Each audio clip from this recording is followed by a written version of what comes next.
Bonsoir chers frères et sœurs. Hier, je vous ai dit que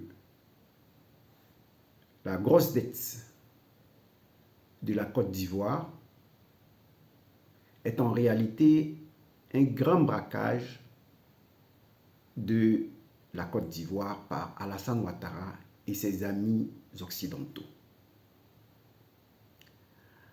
Pourquoi?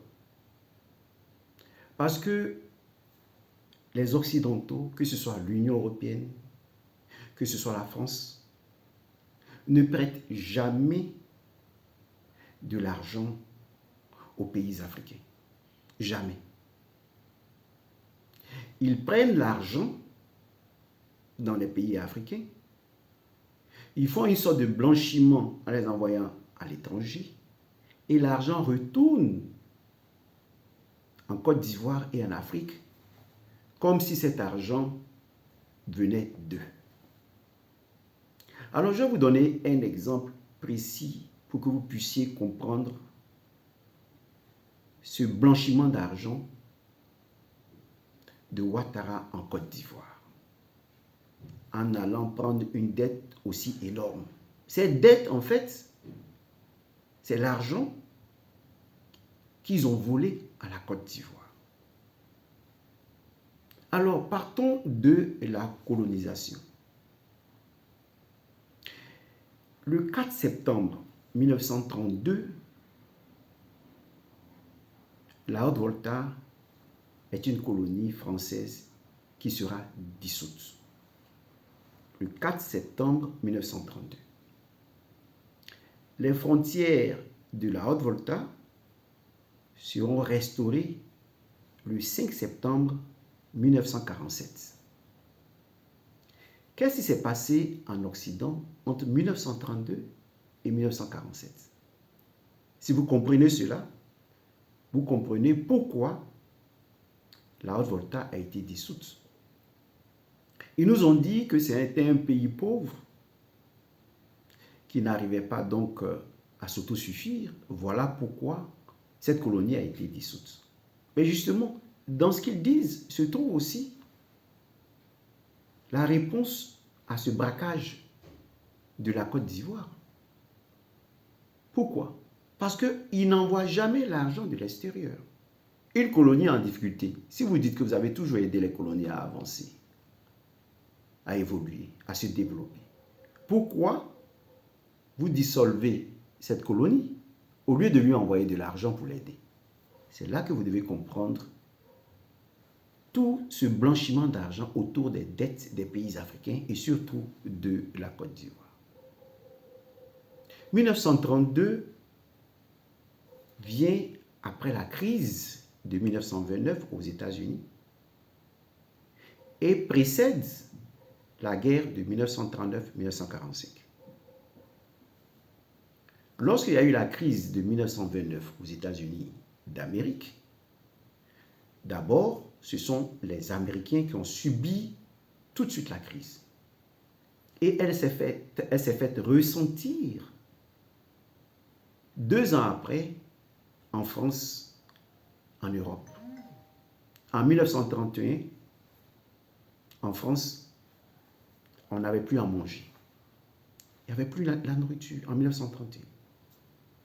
Il y avait une crise au niveau des supermarchés, au niveau du commerce, au niveau de la nourriture et tout.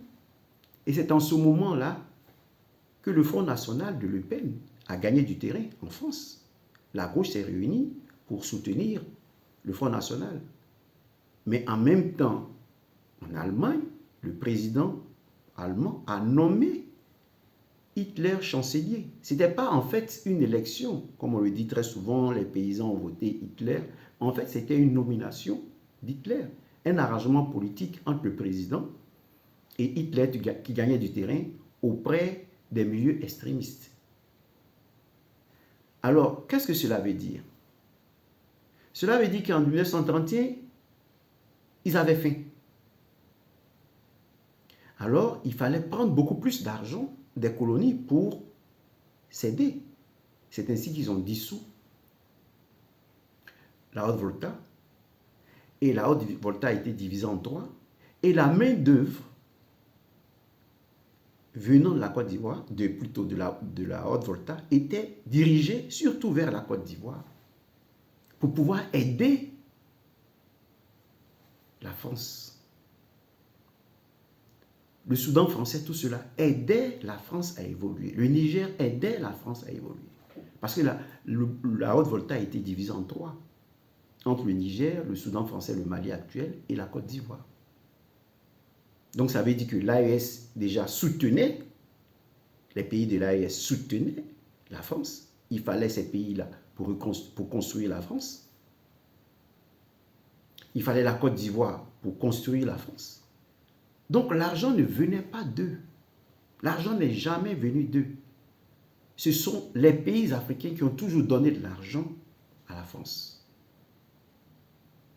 Voilà ce que vous devez comprendre.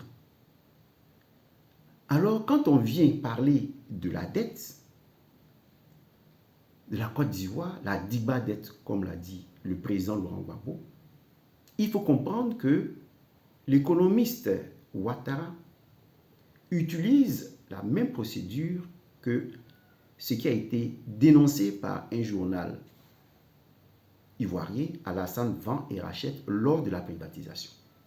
Lorsqu'il fallait privatiser les sociétés, parce qu'on disait qu'il fallait, disons, diminuer les charges de l'État, Alassane privatisait les sociétés et il achetait des actions dans les sociétés de telle sorte qu'il devenait propriétaire de ces sociétés.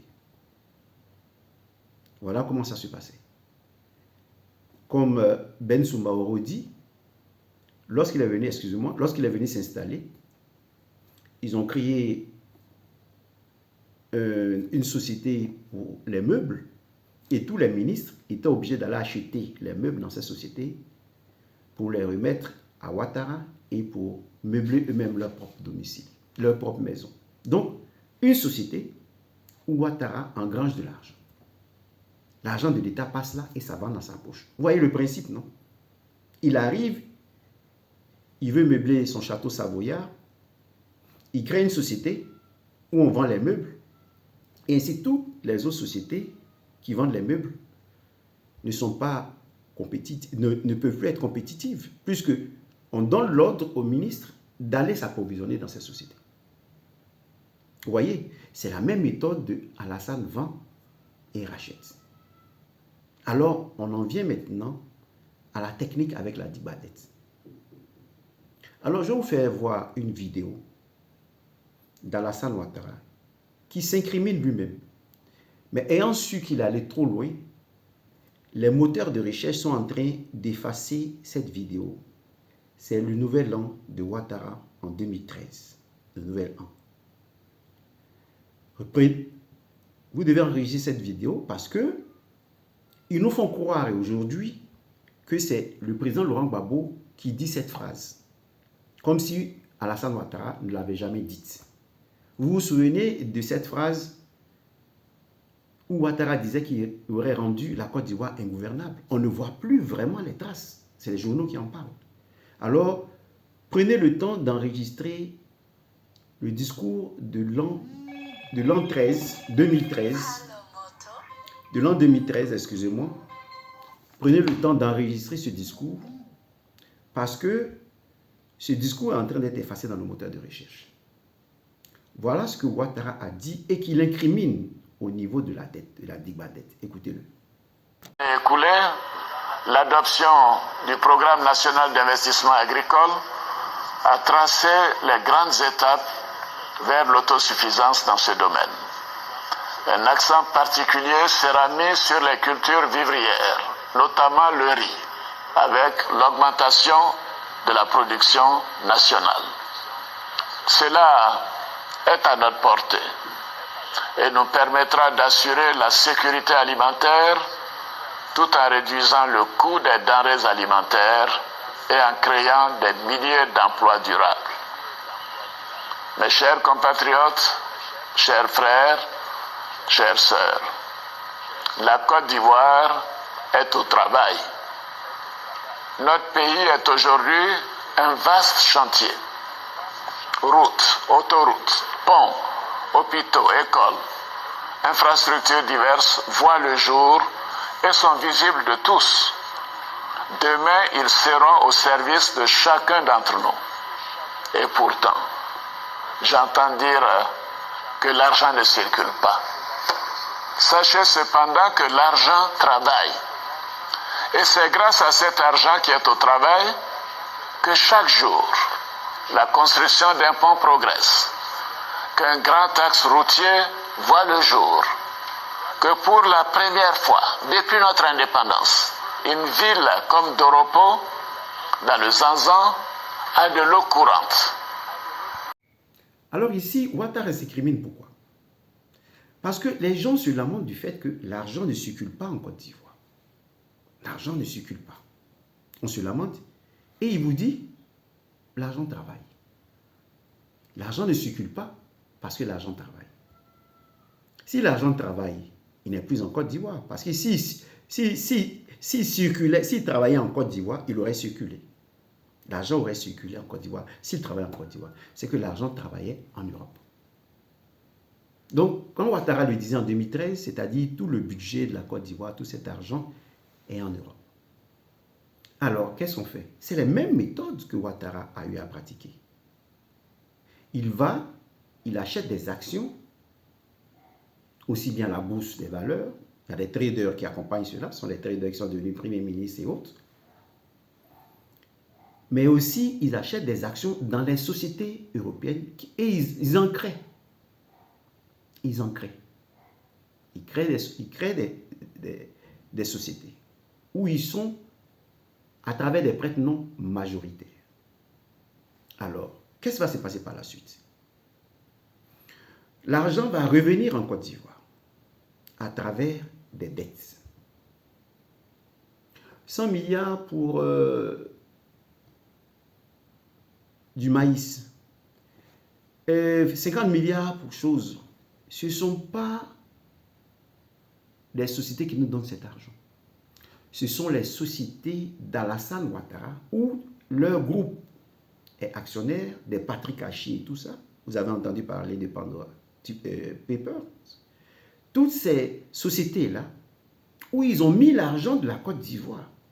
C'est-à-dire notre argent ne circule pas parce qu'eux, ils vont investir dans les sociétés occidentales, dans les sociétés américaines et autres. Et maintenant, cet argent revient à la Côte d'Ivoire sous forme de dettes que nous devons rembourser. Voilà pourquoi le président Laurent Gbagbo va dire ceci quant à cette dette. Écoutez-le parler. On est venu pour saluer les parents de Gadoukou. Le chef de village, je te salue. Toi et tes compatriotes de Mabé-Gouépa, de Gadoukou. Je salue aussi l'abbé, le curé de Gagnois, qui vient d'achever une œuvre gigantesque, la traduction du Nouveau Testament embêté. Il m'a amené quelques exemplaires il y a 3 jours. Mon père, Yawo Liboza, félicitations pour le travail. Félicitations pour le travail. Tu es sur les traces de l'abbé Atea. Tu es sur les traces de l'abbé Atea. Sauf que au niveau de la phonologie, tu es plus avancé que l'abbé Atea, puisque tu as des connaissances que lui n'avait pas à son époque. Continue le travail. Continue ton travail, on te soutient. Je salue tous les gens de Gadoukou. Je salue tous les gens de Gadoukou. Je salue tous les gens de Badi Est. tous les gens de Badi-Est. Je salue tous les gens de la sous-préfecture de Ouragayo. Ayaoka Naza. Monsieur le Ayao Naza. Ani ame diame tere. Ani ame diame tere ko diame bon. Si personne ne disait rien de moi, si quelqu'un ne me soutenait pas, si personne ne me soutenait, je serais resté là-bas. Vous m'avez soutenu et je suis venu. Ayahu. Ayahu. Je suis venu. Je suis venu. Nous allons reprendre la marche. Nous allons reprendre la marche. Nous allons reprendre le combat là où il était. Un homme qui vit se bat toujours. Un homme qui vit se bat toujours. Nous allons reprendre la marche.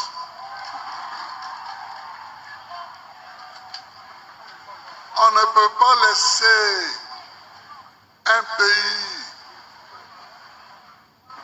comme ça aller dans la somnolence.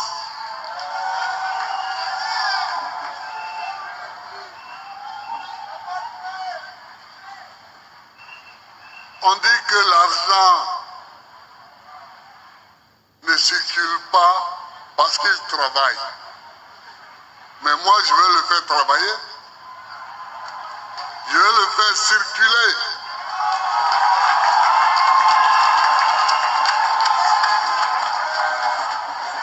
Je vais le faire circuler comme il circulait avant.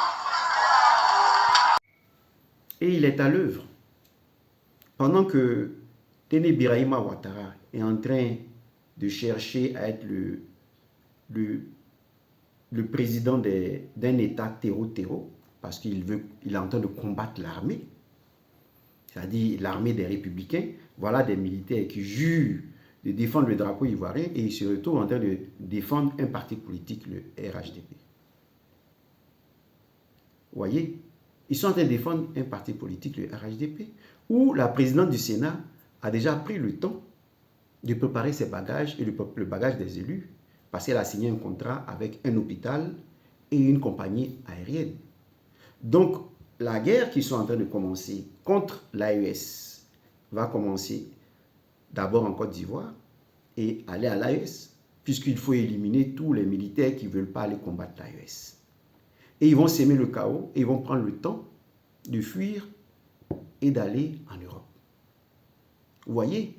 Et pendant qu'ils sont en train de faire ça, on en parlera beaucoup plus amplement après, pendant qu'ils sont en train de le faire, le président Laurent Gbagbo pousse les pions de la justice.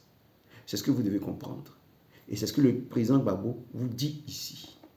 C'est-à-dire, la dette sera perçue point par point. On ne va pas accepter tout ce que Ouattara nous accumule comme dette. On va voir ce qui se passe réellement. Comment la dette a été prise, l'argent a été emprunté, à quoi ça a servi. C'est ce que le président Laurent Gbagbo dit. Et voilà pourquoi déjà, il choisit un gouvernement collégial. Écoutez le secrétaire général en parler. Ce lundi 10 août 2026, conformément à cet engagement, nous avons ainsi décidé de déléguer l'exercice de certaines de nos prérogatives de président du parti à 5 personnalités politiques du PPAC. Ces personnalités sont le camarade Assoua Adjou, nommé premier vice-président chargé de la ligne du parti, délégataire du respect des statuts et règlements intérieurs par tous les organes et cadres du parti. Le camarade Hubert Oulaya, nommé deuxième vice-président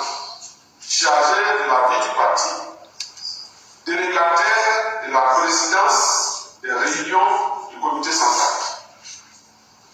Le camarade Aka Emmanuel, nommé troisième vice-président chargé de l'animation du parti, délégataire des relations du parti avec les institutions nationales.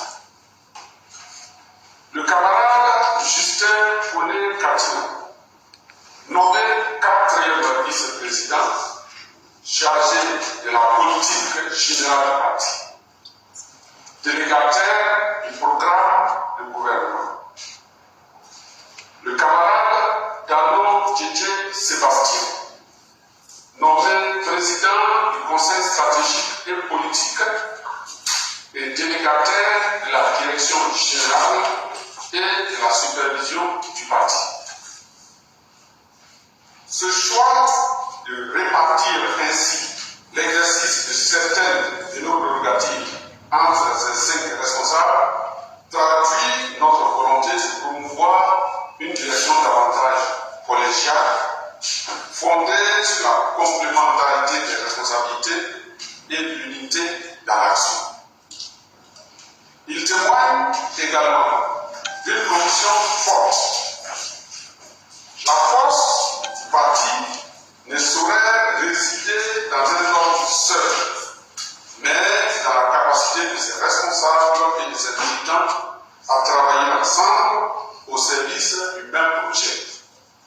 C'est ensemble que les défis pourront être relevés. Oui. Monsieur le Président, j'ai une dernière question, et notamment qui nous a été recommandé de poser 2 questions qui portaient sur l'un des piliers et une autre en dehors du pilier. Oui, on va revenir à ça tout à l'heure. Voilà, pour l'instant. Oui, allez-y. Donc, Monsieur le Président, la deuxième question porte sur la mise en place d'un nouvel organe électoral. Le PPACI n'était pas présent à la rencontre du Premier ministre avec les différents partis de l'opposition. Quel est le regard du PPACI aujourd'hui sur la mise en place d'un nouvel organe électoral? Est-ce que le PPACI propose mieux ou non? Mais, bien entendu que le PPACI propose mieux, puisque c'est à moi que vous posez la question au PPACI. Le PPACI ne peut pas vous dire qu'il propose moins bien. Bon, mais ça, bientôt, quand nous allons finir de mettre nos structures en place, nous sommes en train, pour le moment, après le congrès, de mettre nos structures en place, nous allons faire notre proposition pour l'organe chargé d'organiser les élections. On va faire nos propositions et on va les mettre dans le marché. Merci, monsieur. Voilà. Allez, merci donc à vous deux. Nous appelons Ferdinand Bailly, monsieur le Président. Bonjour. Ma question est la suivante. Le pacte social prévoit plusieurs mesures ambitieuses en faveur du pouvoir d'achat et de la protection sociale. Dans un contexte de forte dette publique et de contraintes budgétaires, comment ce pacte social compte-t-il financer ces engagements sans alourdir davantage les finances de l'État? D'accord.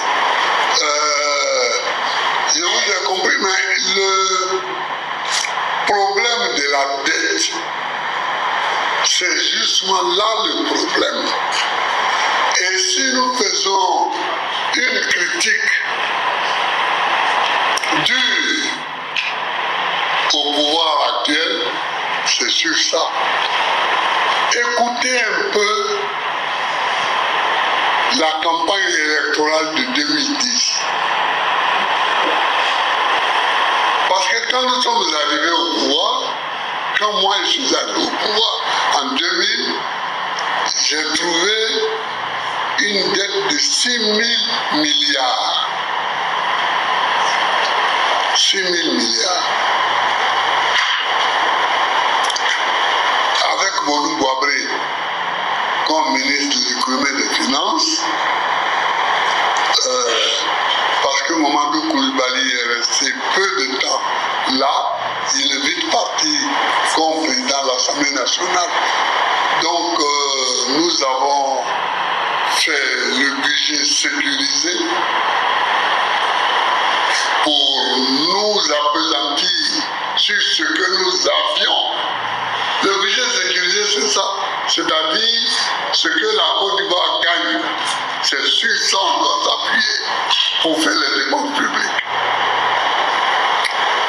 Et donc, ça nous a rendu sérieux aux yeux du FMI. Ça nous a rendu sérieux aux yeux du FMI, qui a vu qu'on s'appuyait sur ce que nous avions. Et nous sommes arrivés au Dibi. Kofi Dibi est mort, est décédé malheureusement, mais vous pouvez lui demander, parce que c'est lui qui a conclu le PPTU.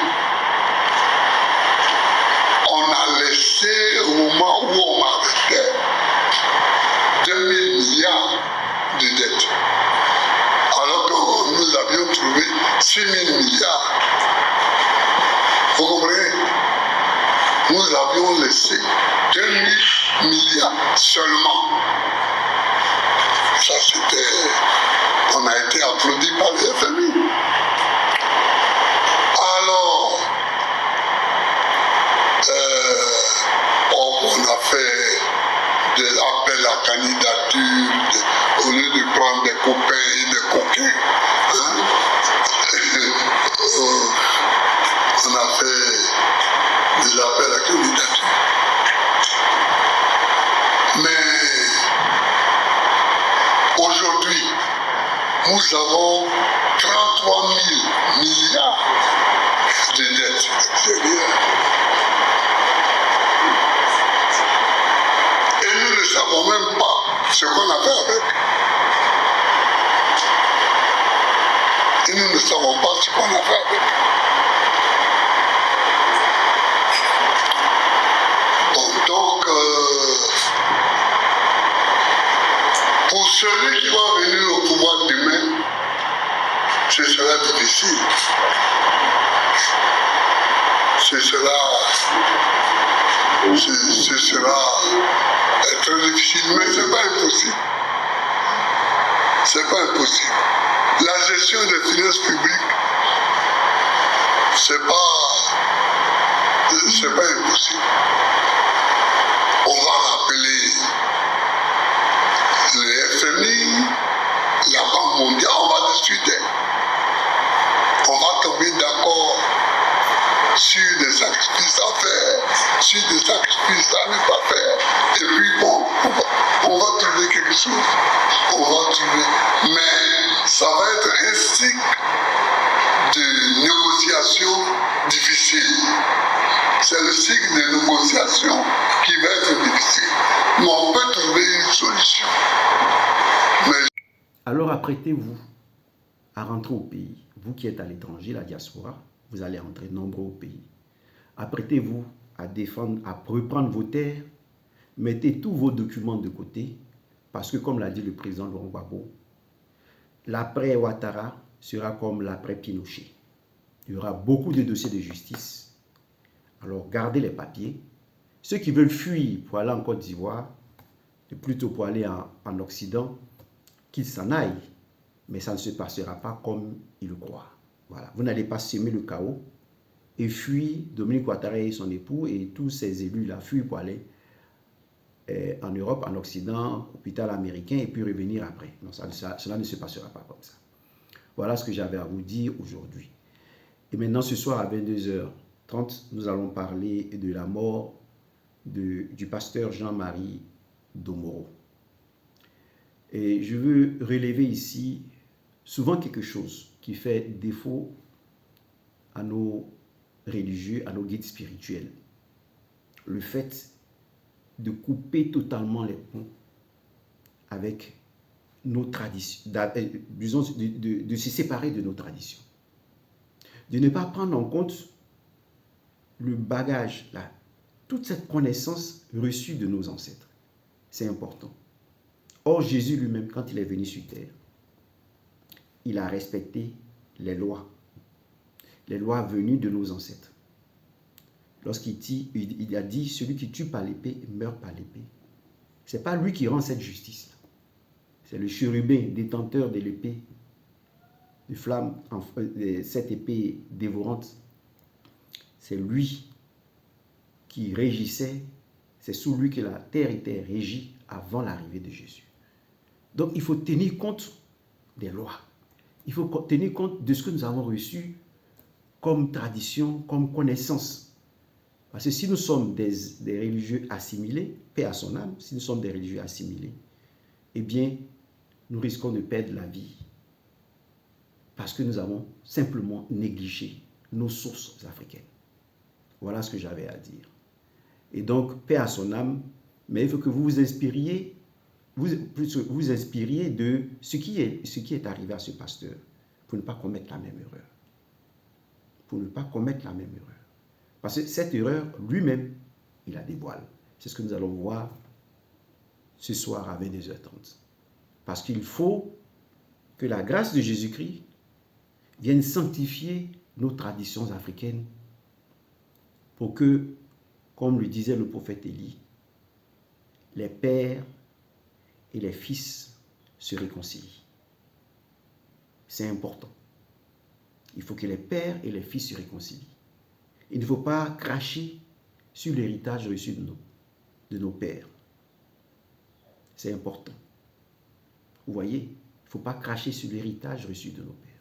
Nous devons naître de nouveau, tout en nous inspirant des valeurs que nous avons reçues de nos ancêtres, de nos pères, et tout en prenant en compte le sang de l'agneau qui sanctifie tout. Voilà, ce soir nous allons en parler. Merci et à ce soir à 22h30.